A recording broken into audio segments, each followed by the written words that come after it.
ख्वातीन के ताल्लुक से अगर आप ही बोलें तो ये ज़्यादा बेहतर होगा, और अपना मौजू जो है मोहब्बत रसूल का वो मुझे दे दें। मैं थोड़ा सा इस पर, और शेख ने फ़ौरन हमारी बात को तस्लीम कर लिया। दरअसल मुझे आज के इस खिताब में कुछ बातें ऐसी हमें थोड़ी सी पेश करना है जो हमारी मौजू से थोड़ा सा हट भी सकती है, लेकिन उसको आप कभी बुरा नहीं माने। मेरे ऊपर थोड़ा सा प्रेशर है दिल्ली का, मेरे ऊपर बहुत बड़ा प्रेशर है। मैं ये भी जानता हूँ कि इस वक्त जो चीज़ें आप नेट पे डाली जा रही हैं, डालते हैं आप लोग हैं, लेकिन फंस जाते हैं हम लोग। जब हम लोग फंसते हैं तो उसका जवाब भी देना पड़ता है।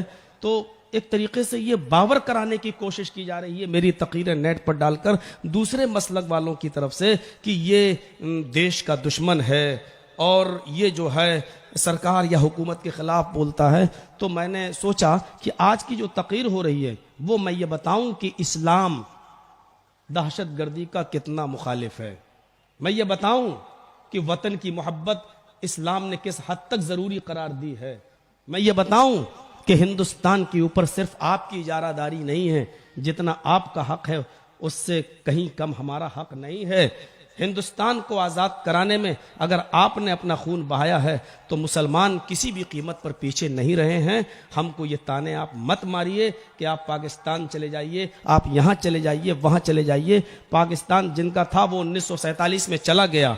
हम तो मरने के बाद भी इस मुल्क की मिट्टी से वफा करते हैं, प्यार करते हैं। हम क्यों जाएं, हम क्यों छोड़ें? जिसका था वो चला गया।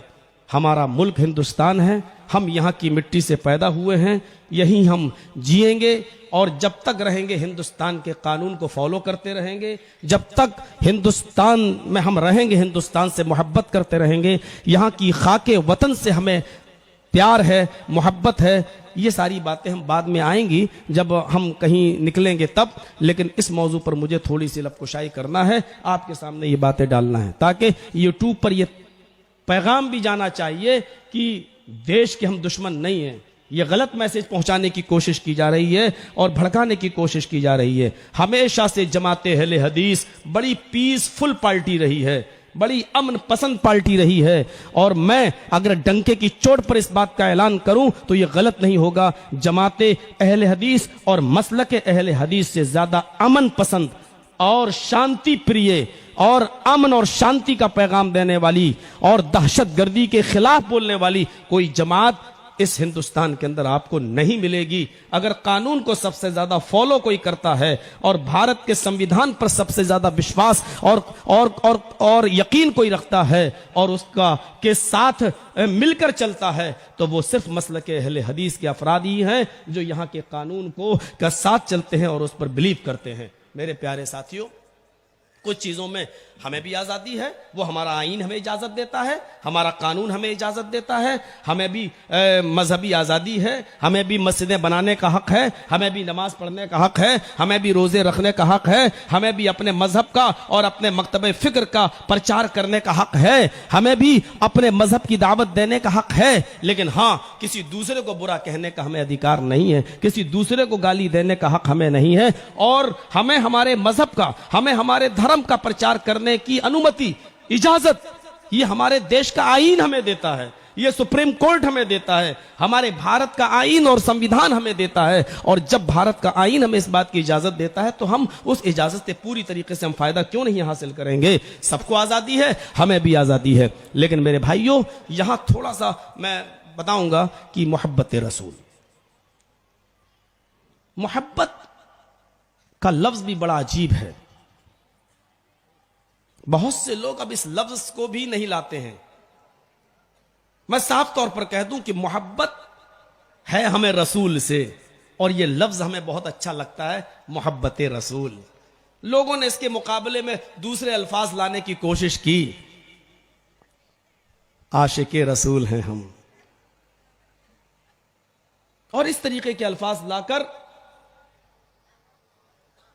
यह बावर कराने की कोशिश की है कि तुम्हें तो सिर्फ मोहब्बत है लेकिन हमें तो रसूल से इश्क है। लेकिन शायद वो नहीं जानते कि मोहब्बत एक पाकीज़ा लफ्ज है और इश्क एक बीमारी का नाम है। उनको शायद मालूम नहीं। मोहब्बत हमें किसी इंसान से उसकी खूबियों की वजह से होती है। और इश्क हमें जब किसी से होता है तो उसकी खूबियों की वजह से नहीं होता है, बल्कि वो हमें अच्छा लगता है इसलिए होता है। लोगों ने जुमले इस्तेमाल किए, दिल लगा है परी से तो दिल लगा है गधी से तो परी क्या चीज है। बस वो हमें अच्छा लगता है इसलिए हमें उससे इश्क है। लेकिन मोहब्बत इसके बरक्स है। मोहब्बत यह है, हमें उससे मोहब्बत है इसलिए कि उसके अंदर ये खूबी है, उसके अंदर ये खूबी है, उसके अंदर ये खूबी है। हमें मोहब्बत रसूल है, रसूल से मोहब्बत है इसलिए कि रसूलुल्लाह की पूरी जिंदगी खूबियों से भरी पड़ी है। इश्क नहीं है, मोहब्बत मजबूर करती है उसकी खूबियों से मोहब्बत करने पर, और इश्क हमें मजबूर करता है। खूबियां कुछ नहीं है लेकिन हमें वही चाहिए। क्यों? क्योंकि हमें उससे इश्क है, वो हमें अच्छा लगता है या लगती है। अभी कल परसों का दिन गुजरा है, वैलेंटाइन डे के इजहार किया, खुशी का इजहार हो रहा है। और एक साहब बड़े तमगे से, बड़े तमतराक तरीके से चिढ़ाने के लिए, अरे मैंने अपनी गर्लफ्रेंड को दिए दिया, मैंने वो दिया, आज तो वो कह रहा क्यों इतना क्यों लुटाया। अरे आज तो मोहब्बत के इजहार का दिन है, बकने दो मुल्ला मौलवियों को जो बकते हैं, कहने दो आज तो मैंने ऐसा किया, मैंने, अरे ये इजहार मोहब्बत का दिन है, हम क्यों नहीं फायदा उठाएं और क्यों नहीं हम दें। किसी ने उससे पूछ लिया आपने इतनी चीजें दी, कहां, आपकी बहन को क्या क्या मिला। इजहार मोहब्बत का दिन है, जाहिर बात है कि किसी ने आपकी बहन को भी दिया होगा। ए चुप, मेरी बहन क्या इस तरीके की है? तुम्हारी बहन इस तरीके की नहीं है इसलिए उसको नहीं मिला, तो इसका मतलब तुम ये तस्लीम कर रहे हो कि जिसको तुमने ये सारी चीजें दी वो इस तरीके की है। और जब तुम जानते हो कि वो इस तरीके की है तो फिर उसको ये सारी चीजें क्यों दे रहे हो? जब तुम जानते हो कि वो गलत रविश पर और गलत राह पर, जो चीज तुम अपनी बहन के लिए और अपनी बेटी के लिए पसंद नहीं कर रहे वो चीज दूसरे के लिए। यही एक सवाल है। आपसे पूछा जाए आपको अपनी मां से मोहब्बत है, आप कहेंगे है। आपसे पूछा जाए कि आपको अपनी बहन से मोहब्बत है, आप कहेंगे है। आपसे कहा जाए कि आपको अपनी बीवी से मोहब्बत है, आप कहेंगे है। आपसे कहा जाए कि आपको अपनी बेटी से मोहब्बत है, आप कहेंगे है। मोहब्बत का लफ्ज कितना पाकीज़ा है। मां से है, बहन से है, बेटी से है, बीवी से है। लेकिन यही लफ्ज अगर आपसे उल्टा कहलवाया जाए, आपको अपनी मां से इश्क है, चुप, आपको अपनी बहन से इश्क है, चुप, आपको अपनी बेटी से इश्क है, जबान सवाल की बात करो। जो लफ्ज आप अपनी मां, अपनी बहन, अपनी बेटी के लिए इस्तेमाल नहीं कर सकते हो, सुनना भी गवारा नहीं कर रहे हो, वो लफ्ज आप इस्तेमाल करते हैं जनाब मोहम्मद रसूलुल्लाह की शान में कि मुझे इश्क रसूल है, मुझे इश्क मोहम्मद है, मैं आशिक रसूल हूं। थोड़ा सा फैसला करें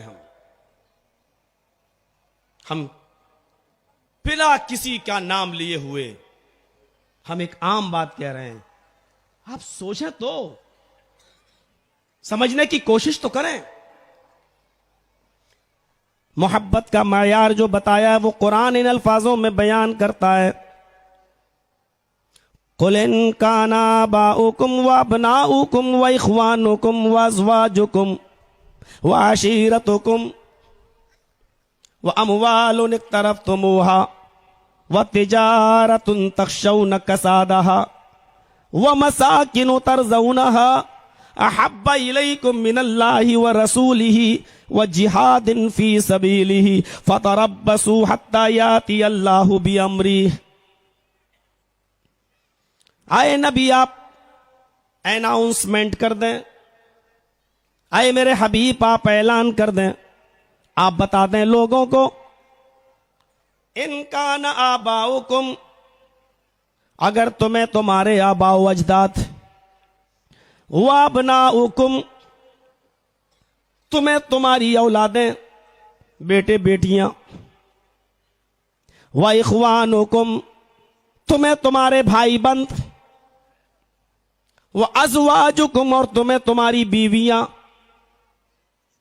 व अशीरतुकुम, और तुम्हें तुम्हारा कुंबा और कबीला खानदान, ये तो रिश्तेदारियां हो गई। व अमवालुन इक्तरफ्तुमूहा, और तुम्हें तुम्हारा वो माल जो तुमने कमा कमा कर जमा किया है, इकट्ठा किया है। वह तिजारतुन तखशौन कसादहा, और तुम्हें तुम्हारी वो बिजनेस, तुम्हें तुम्हारा वो कारोबार, तुम्हें तुम्हारी वो तिजारत जिसके नुकसान का तुम्हें डर लगा रहता है, जिसके नुकसान का तुम्हें खौफ खाया रहता है। वह मसाकिन तरज़ौनहा, और तुम्हें तुम्हारा वो मकान, वो बिल्डिंगें जिसके अंदर तुम रहते हो और सुकूनत हासिल करते हो, उन मकानों में, बिल्डिंगों में रहकर दादे आयश लेते हो, खुश होते हो। अहब्बा इलैकुम मिनल्लाहि व रसूलिही, अगर ये तमाम चीजें तुम्हें अल्लाह और उसके रसूल से ज्यादा महबूब हैं, अगर ये तमाम चीजें तुम्हें अल्लाह और उसके रसूल से ज्यादा प्यारी हैं, वह जिहादिन फी सबीली, और अल्लाह की राह में जिहाद करने से ज्यादा तुम्हें महबूब हैं, फतरब्बसु हत्ता याती अल्लाहु बिअम्रिही, तो इंतजार करो अल्लाह की तरफ से आ जाने वाले किसी अजाब का, इंतजार करो अल्लाह की तरफ से आ जाने वाली किसी मुसीबत का। गौर कर रहे हैं आप? अल्लाह ने यह नहीं कहा कि इनसे मोहब्बत ना करो, अल्लाह ने यह कहा है कि मां बाप से मोहब्बत हो, आबाओ अजदाद से हो, बेटों से हो, बीवी से हो, भाइयों से हो, कुंबे कबीले खानदान से हो, तिजारत से हो, माल से हो, मकानों से हो, मोहब्बत होनी चाहिए। लेकिन अगर टकरा जाए, अल्लाह के रसूल कुछ और कह रहे हैं, नबी कुछ और कह रहे हैं और बाप कुछ और कह रहा है, और ऐसे मौके पर अगर किसी एक की कुर्बानी देने की जरूरत पड़ रही है, तो बाप की मोहब्बत को कुर्बान कर दो, औलाद की मोहब्बत को कुर्बान कर दो, बीवी की मोहब्बत को कुर्बान कर दो, लेकिन अल्लाह और उसके रसूल की मोहब्बत को कुर्बान ना करो। यह नहीं कहा कि मां बाप से मोहब्बत ना करो, करो, लेकिन अल्लाह और उसके रसूल से कम, अल्लाह और उसके रसूल से ज्यादा अगर हो गई तो इंतजार करो अल्लाह की तरफ से आने वाले किसी अजाब का। सहाबाए किराम नबी से कितनी मोहब्बत किया करते थे, वो मनाजिर तो आपके सामने बाद में आएंगे।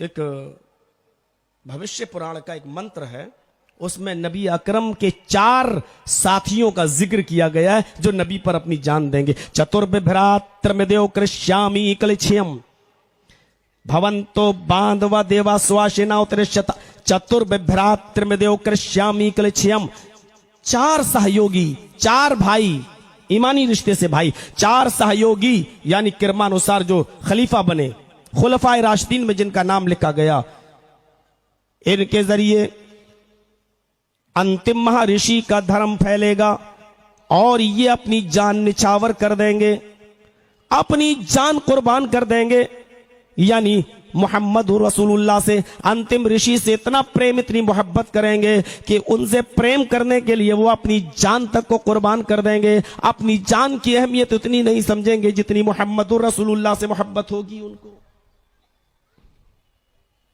एक एक चीज पर नजर डालिए।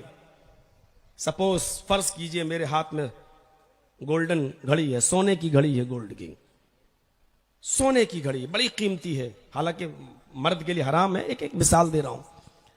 एक सोने की घड़ी पहने, कितनी पहने, बड़ी महंगी घड़ी है, कितनी मोहब्बत है मुझे इस घड़ी से, और 5-6 आदमियों ने पकड़ लिया, चाकू ले गए, घड़ी उतार, साहब है नहीं, आप समझिएगा नहीं, वरना बाहर निकलो, है निकाल।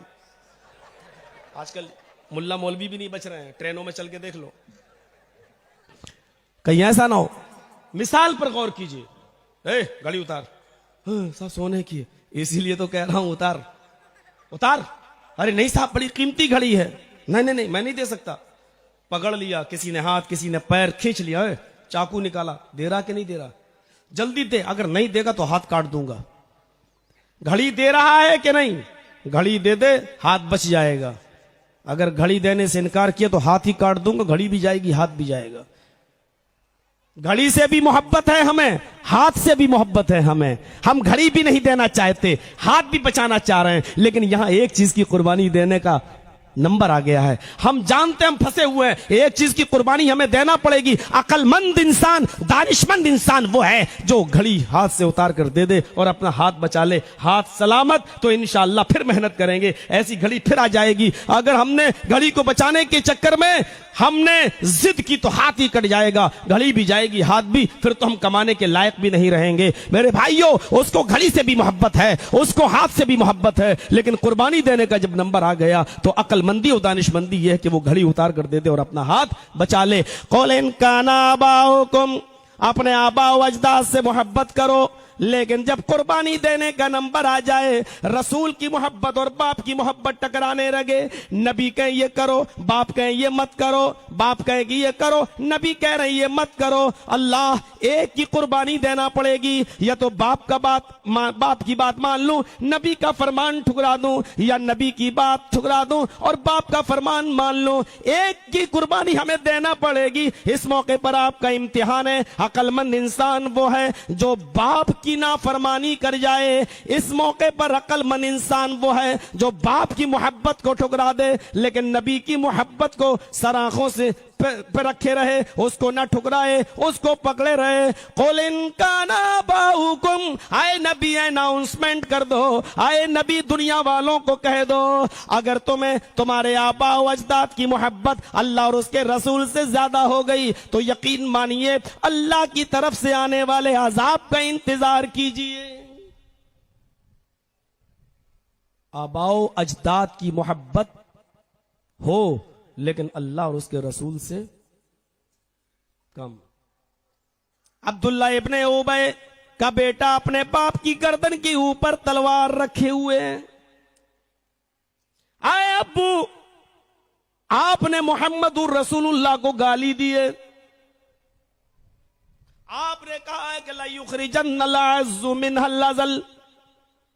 लोगों देखो, मोहम्मद ने तुम्हारे कितने आदमियों को मरवा दिया है, कितने लोगों को कत्ल करवा दिया है, और आ जाओ मोहम्मद की बातों में। चलो हम मदीने चलेंगे, हम में सबसे बड़ा इज्जत वाला यानी अब्दुल्ला इब्ने उबय, सबसे बड़े जलील को यानी मोहम्मदुर रसूलुल्लाह को हम निकाल देंगे मदीने से। आपने मेरे नबी को सबसे बड़ा जलील कहा, अजल, इसमें तफजील का सेका इस्तेमाल किया, अजल कहा, जलील नहीं, सबसे बड़ा जलील। और अपने आप को आज का यानी मदीना का सबसे बड़ा पॉपुलर, मदीने का सबसे बड़ा इज्जत वाला आप, और मोहम्मदुर रसूलुल्लाह को मदीना का सबसे बड़ा इंसल्टेड मैन, सबसे बड़ा जलील इंसान आपने कहा। मेरे नबी को आपने गाली दी। कुरान ने अब्दुल्ला इब्ने उबय के मुंह से निकली हुई गाली को रिकॉर्ड कर लिया, और आप मक्का भाग रहे हैं। बेटे तुम तो जानते हो मोहम्मदुर रसूलुल्लाह को अगर अल्लाह ने बता दिया और पता चल गया तो मेरी गर्दन काटने का हुक्म दे देंगे, मुझे कत्ल कर दिया जाएगा। फरमाया मैं आपको मक्के जाने नहीं दूंगा जब तक कि मोहम्मदुर रसूलुल्लाह ना आ जाए। मामला नबी अकरम के पास आता है। आप कहते हैं अब्दुल्ला इब्ने उबय के बेटे, क्या बात है, अपने बाप की गर्दन पर तलवार रखे हुए हो, क्या बात है? कहा अल्लाह के नबी, मेरे बाप ने आपको गाली दी है। ला युखरिजन्नल अज़्ज़ु मिनहल अज़ल, सबसे बड़ा इज्जत वाला सबसे बड़े जलील को निकाल देगा। अच्छा, गाली दी है मुझे, रुक जाओ, रुक जाओ। अबुल कलाम आजाद बड़े प्यारे अंदाज में लिखते हैं, रसूल रहमत अल्लाह के नबी ने कहा तुम्हारे बाप का मामला मैं अर्श वाले पर सौंपता हूं, थोड़ा इंतजार करो, देखो जिब्राइल क्या हुक्म लेकर आते हैं। नबी बैठे हैं, थोड़ी देर के बाद पेशानी पर पसीना आता है। सहाबा जमा है, समझ गए नबी की पेशानी पर पसीना आ रहा है, वही उतर रही है, जिब्राइल कोई पैगाम लेकर नाजिल हो रहे हैं। थोड़ी देर के बाद अल्लाह के रसूल का पेशानी का पसीना गायब होता है। आप उठते हैं, अब्दुल्ला इब्ने उबय के बेटे, तेरे बाप के बारे में अल्लाह ने फरमान जारी कर दिया है। कहा अल्लाह के रसूल फरमान जारी क्या किया है ये बाद में बताना। अभी मैं नहीं पूछ रहा हूं आपसे अभी आप मत बताइए मुझे अर्श वाले ने मेरे बाप के बारे में क्या हुक्म नाजिल किया, अभी मत बताइए।